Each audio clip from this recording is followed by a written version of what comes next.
Hello and welcome to another video on TBT, Transcendental Brain Training Foundations. I'm your host, Divya Darling, the developer, creator of this energetic technology. And in this video, I wanted to go through the 12 principles, which is what I call the 12 tenets of TBT. These are like the guidelines for creating this modality, how it all weaves together. So I want to walk you through and unpack each of them in a little bit more depth, because each one it can be its own little mini lecture. So I'm going to just dive into them. So the first one is we are multidimensional beings. Multidimensional beings inextricably intertwined with the earth, the cosmos, and all that is. Now, what do I mean when I say that? Well, basically, it's that any separation that we create is just that. It's created. It's fabricated. In an absolute sense, all is one. In an absolute sense, right? So again, I'm going to reference other videos. If you haven't watched the Embracing Paradox video, go back and do that, because that video will help understand how what we continue to do in this modality is reference truth. Why do we reference truth? Because it's what frees us. Right? Referencing truth, anchoring to truth, calibrating to truth is what sets us free. That saying the truth will set you free, it's not just a saying, it actually is the thing that sets us free when we know what truth is. And so it's one thing to know it on a conceptual level, but what we want to do is integrate that into our bodies and beings, into our way of living and breathing in the world, right? So that's what this modality is about. And again, I have to say this in every video. I have to say it because I wouldn't be being honest if I didn't refer to this, right? In truth, you are whole, complete, wholly free. Already, here and now. No process, nothing needed. You know, there's nowhere to get to. Like there's no future moment that has anything that this moment doesn't. Every moment is a mix of pleasure and pain, and the more fully that we're here now, the more enjoyable it is. I don't know how else to say that. And so the point that I want to make here is that when most people feel drawn towards something, they're drawn towards it from a state of, this is going to bring me greater pleasure, or this is going to take me away from feelings of pain, right? Because that's our biological wiring. So working within our biological wiring, working within that, right?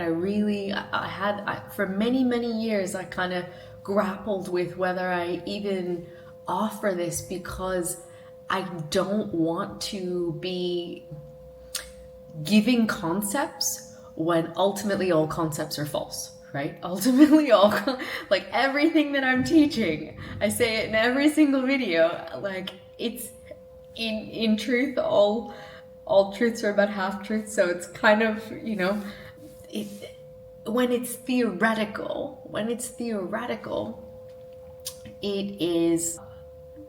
it's a lie. It doesn't mean anything. It's conceptual. But when it's integrated, this is why the practices are important. When it's integrated, what it does is open up the experience of spaciousness inside ourselves, of freedom inside ourselves. And then when that's there in the body somatically, right? Remember, we're doing mental maturation and somatic sensitization. And so when we're sensitized to the feeling of this moment, right? Desensitization often happens when we numb, we check out, and so we're not as fully able to perceive and experience all that there is. And so we've got to move through that emotional backlog of things, right? The energy that got stuck and wasn't able to complete. And if anything in this video sounds like if I'm making references you don't understand yet, please stick with me, because I'm getting to that in the tenets, right? So multidimensional beings, inextricably intertwined with the cosmos, the earth, and all that is, right? There is no separation. The very first tenet comes back to effectively all is one. And then our second tenet is everything flows from state. The thoughts that we think, the emotions that we feel, they match the frequency of our state of being. Now, the more we engage in the practices of spiritual saturation, what we're doing is resourcing ourselves. And as we resource ourselves, we are, some would say, becoming higher vibe, increasing our frequency. We're feeling lighter, right? We're enlightening up. We're expanding energetically expanding. So our presence is fuller. And why does that matter? When our presence is fuller, well, that's when we start to magnetize and attract things that are in alignment with that, right? That we're always magnetizing, we're always attracting. It's just not always consciously or what we desire. So if we put our attention on cleaning up our field, cleaning up the coherence, and really just meeting the moment of what's there, right? Everything flows from state. So what's the state that I'm in? What's the state? And really what we want to calibrate to is, are we in a state of openness and welcoming what is? Welcoming what is. Some people say non-resistance, full acceptance of reality, however we want to say it. And even if there's resistance there, if we accept the resistance, then even that has us in a state of non-resistance, because we're accepting the resistance, right? I'm remembering a time when there was a lot of anger and judgment in my experience, and I just was like, well, it's what's here.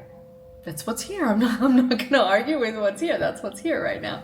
So on one level, okay, yes, the anger and judgment in and of itself is arguing what's there, but I could add to it another layer, a second layer of judgment, and I chose not to. I was like, let's just deal with the primary layer and work through that, right? Sometimes there's multiple layers, 6 layers deep of stories. And so part of using this energetic technology is helping us to effectively power wash all of that debris away from our fields, so that we're cleaner and purer in the signal that we have, right? How we're more in alignment with the truth of our nature, which is open, infinite, expansive, right? We're not feeling separate, small, and stuck. Yeah. So our primary job in this life is to keep our energy fields enriched and expanded. Our happiness and quality of life depends on it.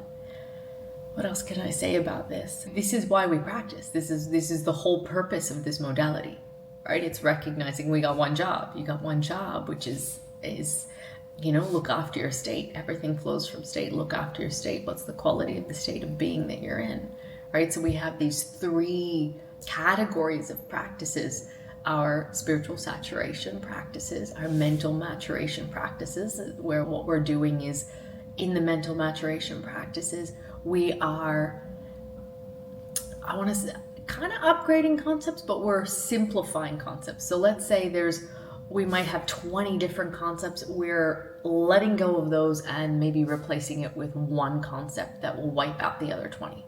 So we're kind of becoming leaner in our thinking, because a lot of our stories and rules and judgments and things that we didn't even know we were holding, programming, conditioning, all of this is falling away through the practice of this mental maturation.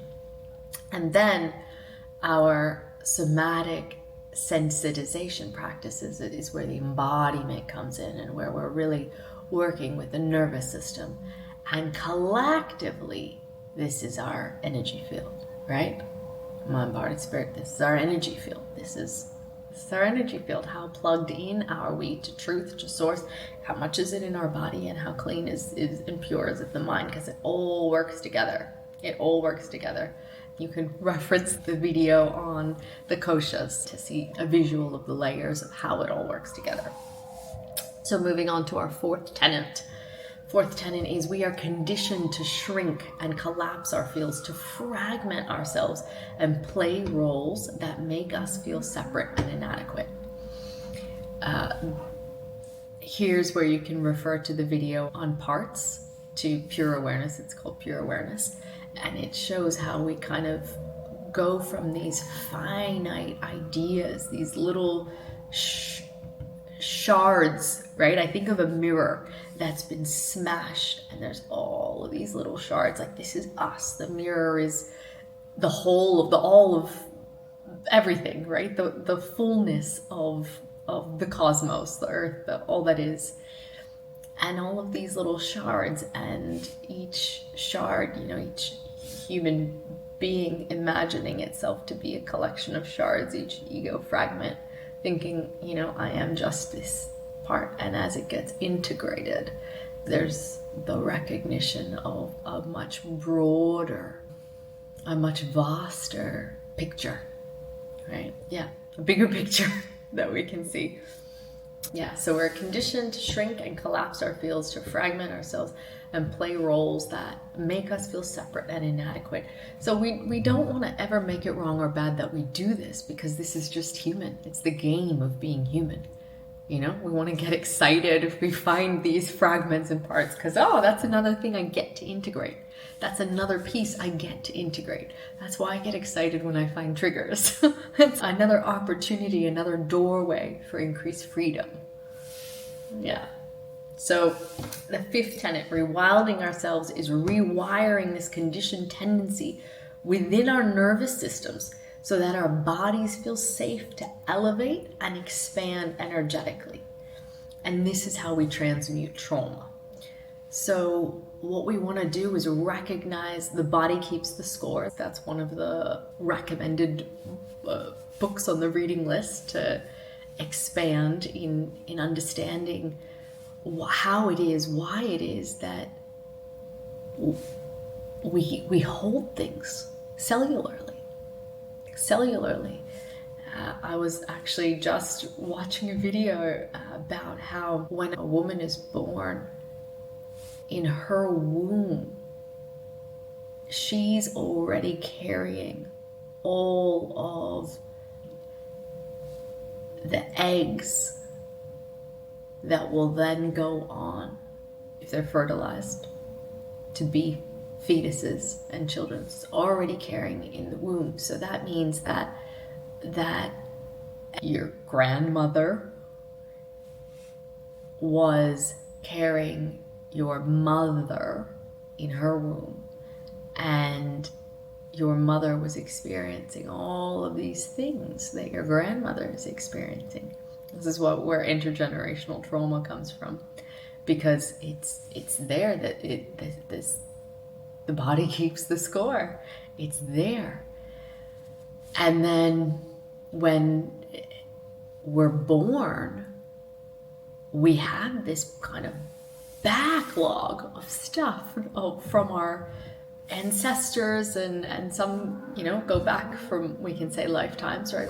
And it's there in the body remembers. And so part of transmuting trauma is about reconnecting with a sense of safety and sovereignty in the body. And I'm using the word reconnecting, but for some people it's connecting for the first time ever.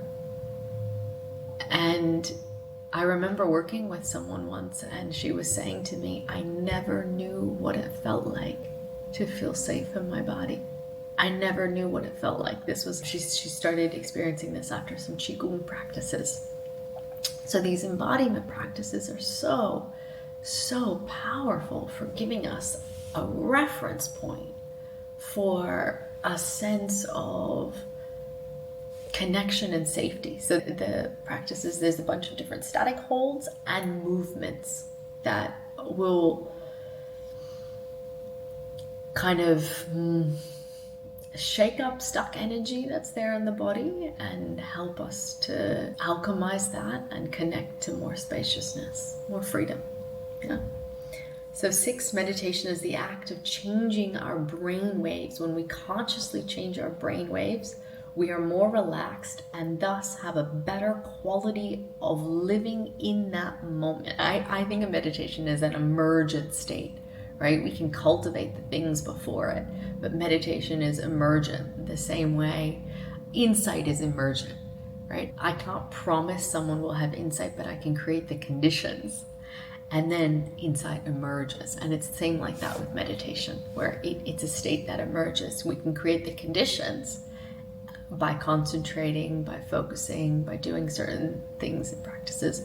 And then meditation is a switch in brainwaves. When we're going from our high beta brainwaves, which default busy operating, to dropping into whether it's alpha or theta, and in some cases even like gamma, insight brainwaves, delta sleeping, so depending on how we're able to slow down our minds and really connect to this moment,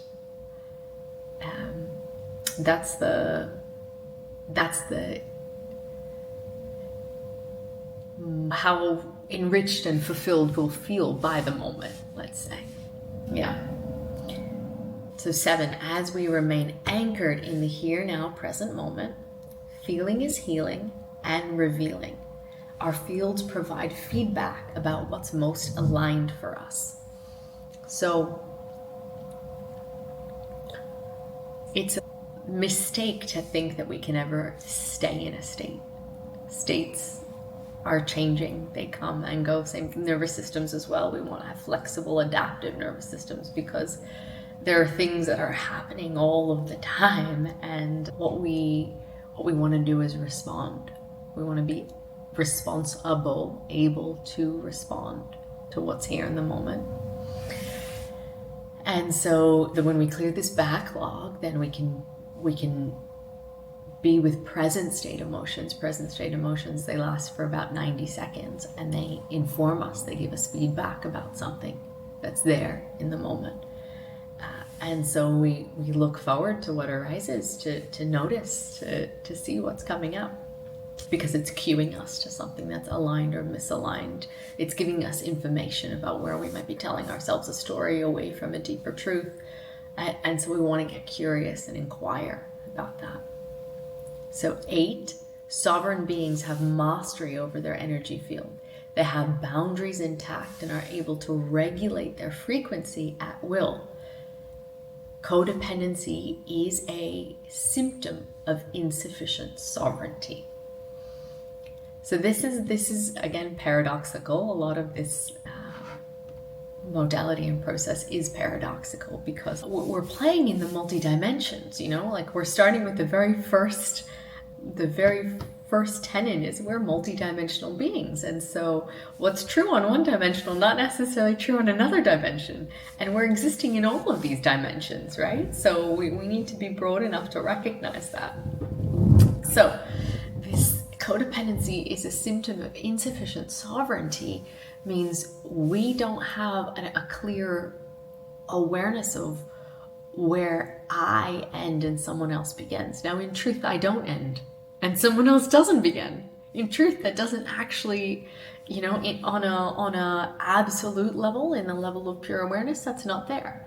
But when we're talking about as an essence, as a soul, it is important to actually have this kind of awareness. I think of it like, in my case, what is the Divya here to do? What's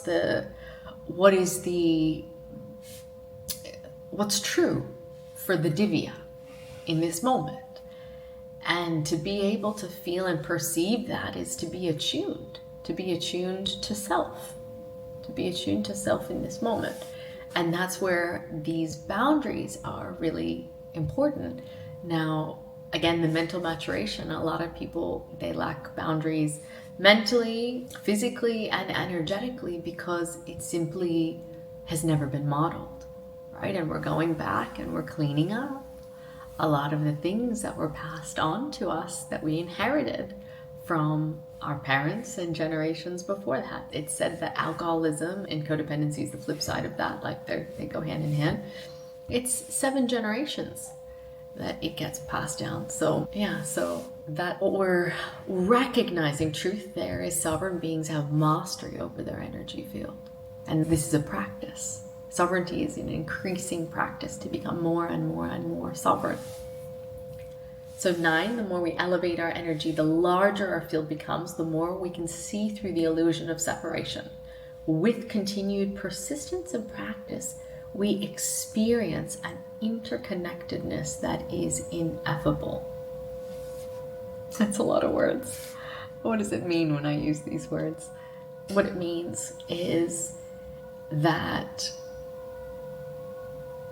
we can let go of these concepts that keep us separate. The more we continue to use the practices, the spiritual saturation practices, we anchor into truth.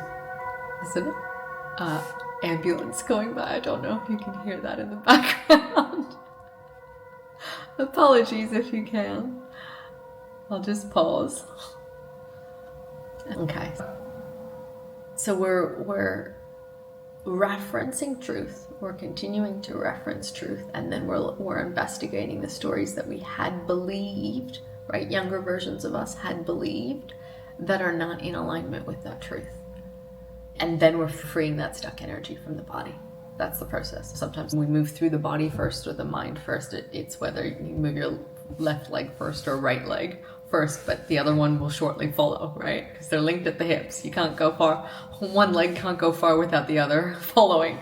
It doesn't really matter which one you move first, right? So for me, I tend to lead with the mind, the body follows. For my husband, it tends to be the opposite. He leads with the body, the mind follows.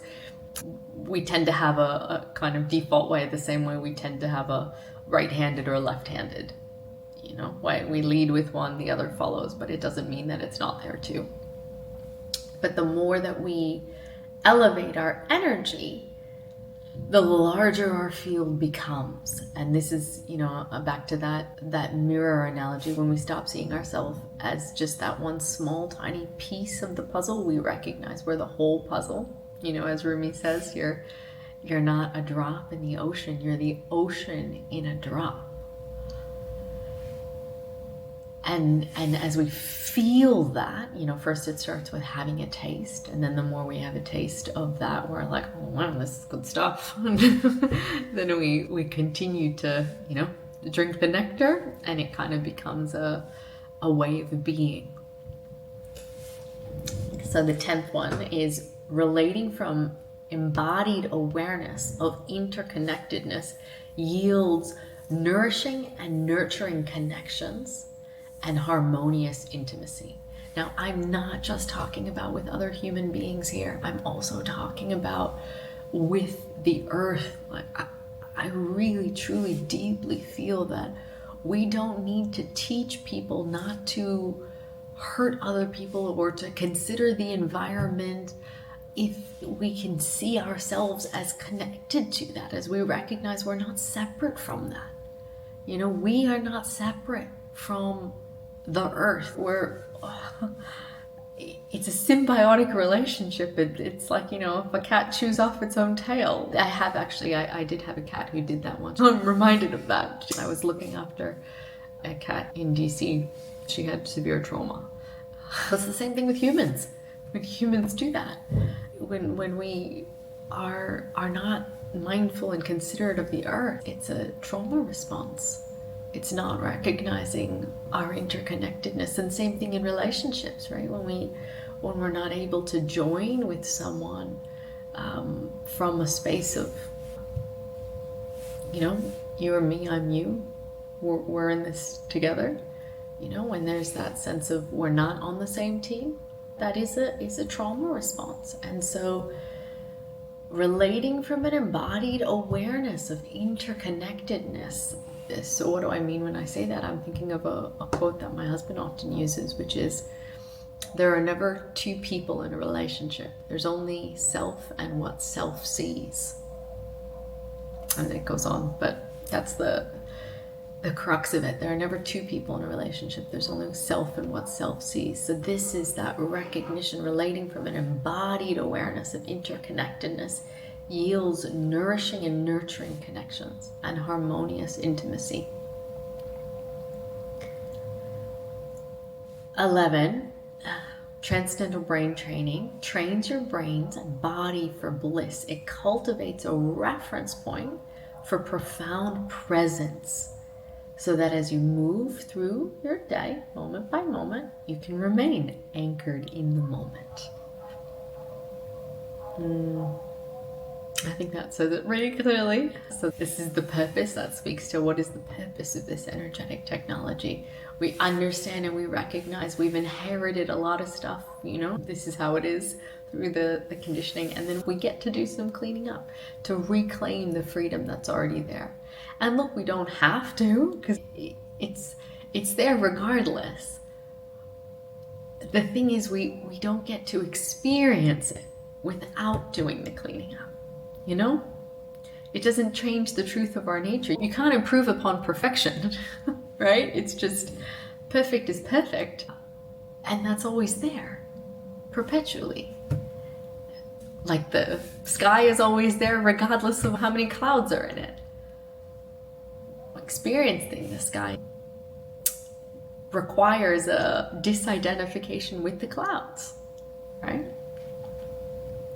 So 12, the paradox of living is freedom is ever present, and yet it must be claimed moment by moment through accurate perception, which relies upon the sensitivity of the soma and the sharpness of the intellect. So we have to be able to pierce the veil, see through the illusion. Whether we're doing that in recognizing, oh, there's tension in my body, I'm believing a lie. I'm believing a lie, that's why there's tension in my body. Or we recognize there's tension in the mind, noise and thoughts in the mind. Again, I'm believing some kind of nonsense, something that's not true in a bigger picture way. So those are the 12 tenets of TBT. I'd love to hear your feedback, any questions that you have, any comments that you have. Feel welcome to pop it in the comments. Know that I'm so open to and here for and available for your feedback and to respond to those. So I look forward to speaking with you in another video. Bye for now.